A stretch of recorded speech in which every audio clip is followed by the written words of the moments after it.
ভাবি যে আমার মৌতটা কেমন হবে, কেমন হইলে আমি খুশি, কবরটা কেমন হইলে হবে, কেমন হইলে আমি খুশি, কিয়ামতের মাঠ কেমন হবে। 7 দলকে তো আল্লাহ আরশের নিচে জায়গা দিবে, 7 শ্রেণীর জন্য গ্যালারি বানাবে আল্লাহ আরশের নিচে, গ্যালারি হবে, ওরকম গ্যালারি যেখানে হিসাব কিতাব হবে না, আমলনামা তো উঠতে উঠতে হাতে চলে আসবে। আম্মা মান উতিয়া কিতাবাহু বিয়ামিনি, ডাইন হাতে আমলনামা উঠতে উঠতে চলে আসবে। যখন আয়া হাতে পড়বে তো খুশির ঠেলায় চিৎকার দিবে, একজন আরেকজনকে খুশির ঠেলায় চিৎকার দিয়ে দেখাবে, হা উমুকরা উ কিতাবিয়া, আমারটা পড়া দেখো, ইন্নী জানান্তু আন্নী মুলাকিন হিসাবিয়া, আমি জানতাম এরকম ঘটবে, বিদায় দুনিয়াতে চিন্তায় চিন্তাই জীবনটা কাটছে। আর আল্লাহর ওয়াদাও আছে যে দুনিয়া আখিরাত নিয়ে চিন্তা করবে। মান জালাল হুমুমা হাম্মান ওয়াহিদা, যে দুনিয়ায় বসে আখিরাতের চিন্তা নিয়ে বিমূঢ় থাকবে, ওকে দুনিয়া আখিরাত দুনো চিন্তার থেকে আমি নিষ্কৃতি দিব। ওর আখিরাতে কোনো চিন্তা হবে না। মরার সময় কানে কানে বইলা দিব, লা খাউফুন আলাইহিম ওয়ালা হুম ইয়াহজানুন, তোর কোনো চিন্তা নাই, তোর কোনো ভয় নাই, এটা কানে কানে শোনায়া দিব। ইন্নাল্লাযীনা ক্বালু রাব্বুনাল্লাহ সুম্মা ইসতাকামু তাতানাজ্জালু আলাইহিমুল মালায়েকা আল্লা তাখাফ ওয়ালা তাহজান ওয়া আবশিরু বিল জান্নাতিল্লাতী কুনতুম তুআদুন। শোনায়া দিব কানে কানে, ভয় নাই, চিন্তা নাই তোমার। কেননা তুমি ভাবতে ভাবতে ভাবতে ভাবতে চিন্তা করতে করতে করতে মাথা তোমার কোনোদিন কেউ উপরে উঠতে দেখে নাই। সারাদিন মাথা নিচেই থাকতো, রাস্তা দিয়ে হাঁটলো মাটির দিকে দৃষ্টি থাকতো, ডাইনও দেখতেন না বামেও দেখতেন না। সবাই জিজ্ঞাসা করতেন এত ভাবো কি, তো একটাই জবাব দিত, আখেরাতে কি মুখ দেখাবে, আল্লাহকে কি মুখ দেখাবে, আল্লাহর কাছে কি নিয়ে যাব, এতটুকুই জবাব ছিল। এই জন্যই ভাবি, আসেন আমরাও চলে যাব, আপনারাও চলে যাবেন। 100 বছরের আগের মানুষগুলো এখন আর নাই, 100 বছর পরে আমরাও থাকবো না, চলে যাব। ওই ভাবনা নিয়ে মুহাম্মদুর রাসূলুল্লাহ সাল্লাল্লাহু আলাইহি ওয়াসাল্লাম আসছেন। ওই ভাবনার নিষ্কৃতি দেওয়ার জন্যই আসছেন। এই মাসে 12ই রবিউল আউয়ালে আসছেন। 12ই রবিউল আউয়াল আসতেছে 9 তারিখে, আগামী মাসের 9 তারিখেই 12ই রবিউল আউয়াল হবে। ওই সময় আসছেন, এই সলিউশন নিয়েই আসছেন, এই সমাধান নিয়েই আসছেন। এই জন্যই আমাদেরকে দিছেন এক একটা জিনিস, এক একটা জিনিসের সমাধান নিয়ে আসছেন। এমন একটা জিনিস নিয়ে আসছেন যেটা পুরো জীবনের সমাধান যার ভিতরে রাখা আছে। নামাজ, এটার ভিতরে পুরো জীবনের সমাধান রাখা আছে। নাইলে হাদিস আসতো না, ইদা সালুহা সালুহা সাইরুল আমাল, ইদা ফাসাদাত ফাসাদা সাইরুল আমাল।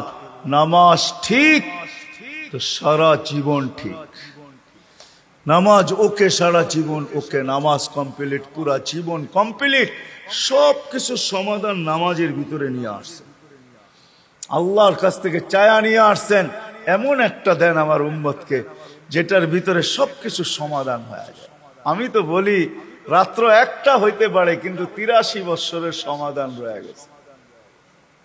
মনে হয় চিনেন না, ঠিক না? কি রাত্র কয়টা? সমাধান কত বৎসরের? কোন রাত্র? লাইলাতুল কদর, ঠিক না? কয় বৎসরের সমাধান? 80 বৎসর মারা যাওয়ার পরেও যদি আল্লাহ জিজ্ঞাসা করে কি নিয়ে আসছিস, 83 বৎসর তো নিয়ে আসছি, 80 থেকে 80 বাদ দেন, বিনিময় কিছু না দিলেন তাতে আফসোস নাই, তারপরও তো 3 বৎসরের পাওনা আপনার কাছে আসি, এটাই দেন, এটুক দিয়ে আমার জীবন চলবে, আর বেশি লাগবে না। রাত্র একটা, কিন্তু সমাধান কত? হায় হায়, কোরআন বাক বাক করে বলছে রাত্র একটা, 83 বৎসরের সমাধান।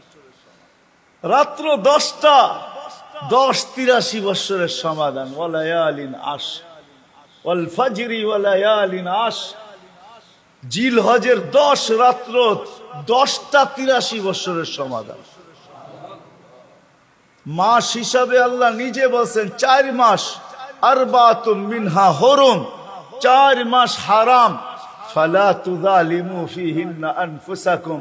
আল্লাহ বলছে 4 মাস তুমি তোমার উপরে জুলুম করো না, 4 মাস ঠিক রাখো। ইবাদত বন্দেগী দিয়া ভরা রাখো, বাকি 8 মাসের সমাধান হয়ে যাবে।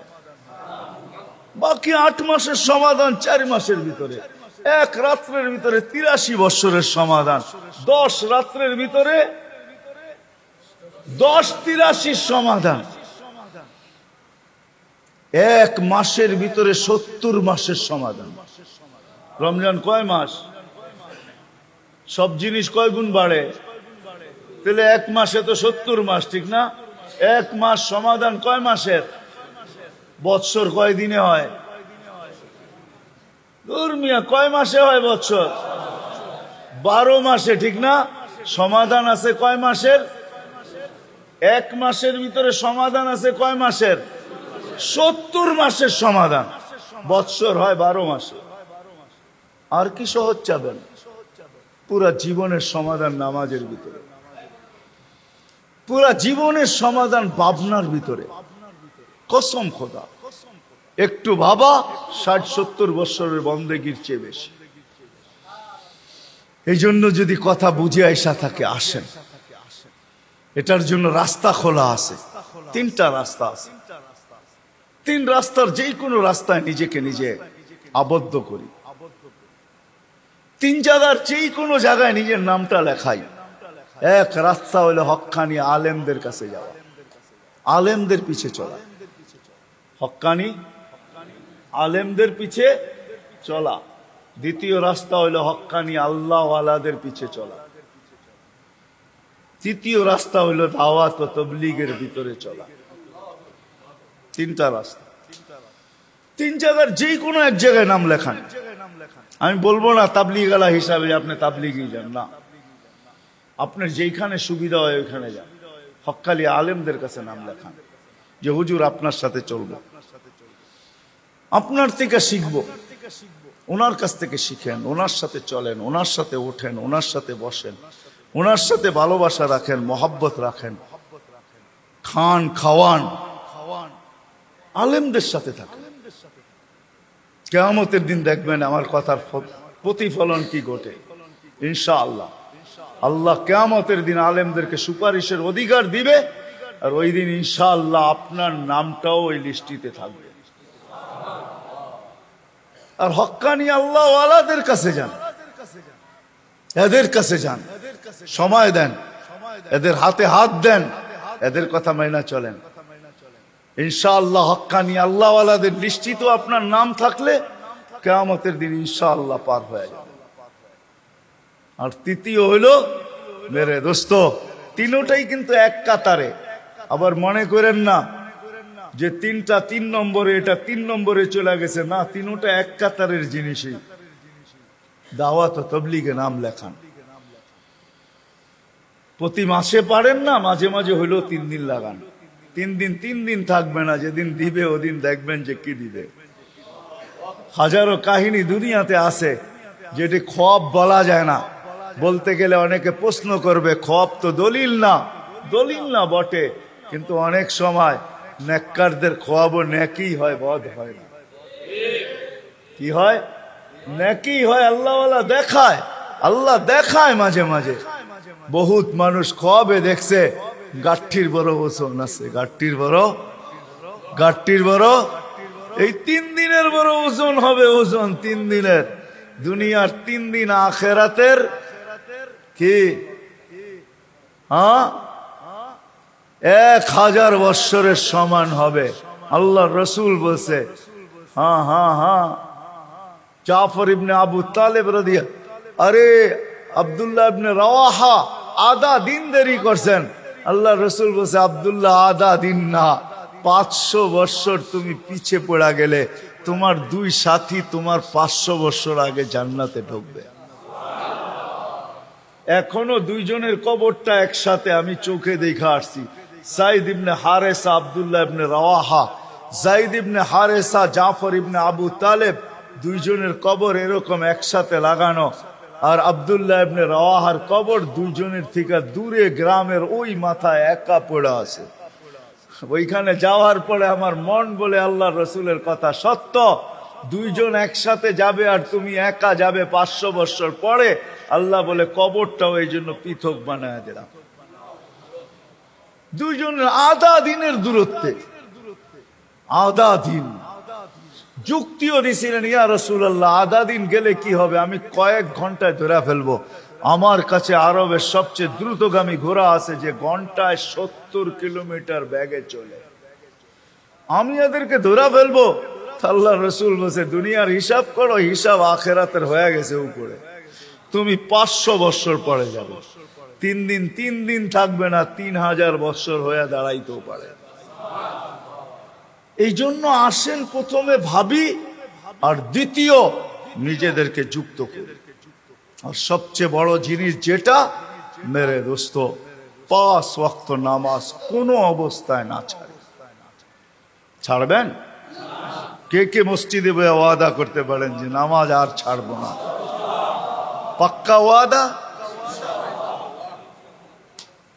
ছাড়েন দেহটার চিন্তা আর এই দুনিয়াটার চিন্তা ছেড়া দেন, আখেরাতের চিন্তা করেন। কিছু মানুষ তো এখানে দেখা যায় সাদা দাড়ি হয়ে গেছে, এদের তো সবচেয়ে বেশি চিন্তা করা উচিত। এই জন্য যান আল্লাহ ওয়ালাদের কাছে পড়া থাকেন, আল্লাহর রাস্তায় পড়া থাকেন। আর কত ঘরে থাকবেন? ঘর তো একদিন না একদিন ছাড়তেই হবে, ঠিক না? কি বলেন? ছাড়তেই হবে। আল্লামা ইমাম জাওজি রহমতুল্লাহ আলাইহি বড় একটা কাহিনী দেখছেন, সুন্দর শিক্ষণীয় কাহিনী। বলে এক ব্যক্তি বলে ময়না পালতো, ময়না তোতা পাখি যেটা কথা বলে পালতো। একদিন সকালে বাহির হইতেছে, ময়না বড় দামি হয়, অনেক দামি পাখি। তো বাহির হইতেছে, তো ময়না জিজ্ঞাসা করতেছে, মালিক কোথায় যাবে? শিকার খেলতে যাব, শিকার জঙ্গলে। আমার ভাইদের সাথে দেখা হলে আমার একটা সালাম দিও। তো যখন জঙ্গলে ঢুকছে, তো যে দেখতেছে কতগুলা ময়না ডালে বসা আছে। তো নিজের ময়নাটার সালামের কথা মনে উঠছে, তো ডাক দিয়া কইতেছে, শুনো, তোমাদের মতো একটা ময়না আমার বাড়িতেও আছে, সে তোমাদেরকে সালাম দিছে। এই কথা বলতে দেরি, এই ময়নাগুলা ডালের থেকে পড়া মরতে দেরি হয় না। তার মন খারাপ হয়ে গেছে যে ওর সালামে এমন কি বিষ মিশানো ছিল যে এত দামি দামি 12-13টা ময়না মরে গেল। তো শিকার না খেলেই বাড়িতে চলে আসছে। তো ময়না জিজ্ঞাসা করছে, মালিক এত তাড়াতাড়ি ফিরলে, হাতে তো কোনো শিকার দেখি না। তুই কথাই বলিস না। বলে কেন? তোর সালামে এমন কি বিষ ছিল যে তোর সাথীদেরকে সালাম দিতে দেরি, একটাও মরতে দেরি হয় নাই। এই কথা বলতে দেরি, নিজেরটাও মরতে দেরি হয় না, ওইটার সাথে সাথে মরে গেছে। তো খাঁচার দরজা খুইলা সামনে নিয়ে বৈশা অনেকক্ষণ কাঁদছে, না লড়েও না, চড়েও না, চক্ষুও খোলে না। আর কতক্ষণ কানবে? বাস ওইখানে তো ওইখানে লাইখা যেই উঠা দাঁড়াইছে, ময়না বাস উড়া যে চালে বসা গেছে। তো বলছে, এটা কি করলি? আমার বন্ধুরা আমাকে খবর দিছে, দেখ আমাদের মতো যদি বাগানে বাগানে ঘুরতে চাস তো মরার আগে একবার মরার ভান করে দেখ, তুইও আমাদের সাথে উঠতে পারবি, জঙ্গলে জঙ্গলে ঘুরতে পারবি। ওইটা মরা ছিল না, ও আমাকে চিঠি দিছে, চিঠি বার্তা দিছে, বার্তা দিছে। এই জন্যই আল্লাহ ওয়ালাদের কাছে, যাদের বয়স হয়ে গেছে আর কত করে, যান আল্লাহ ওয়ালাদের কাছে পড়া থাকেন, যান আল্লাহর রাস্তায় পড়া থাকেন। মা বোনদেরকে বলবো, যান মুসল্লায় পড়া থাকেন। ভাবেন মরার আগে মরে গেলাম, তাইলে চিরদিনের মৃত্যুর থেকে বেঁচে যাব, জান্নাত মিলবে। জান্নাত করবো তো? পাক্কা ওয়াদা? আল্লাহ আমাদেরকে আমল করার তৌফিক দান করেন। ওমা আলাইনা ইল্লাল বালাগ।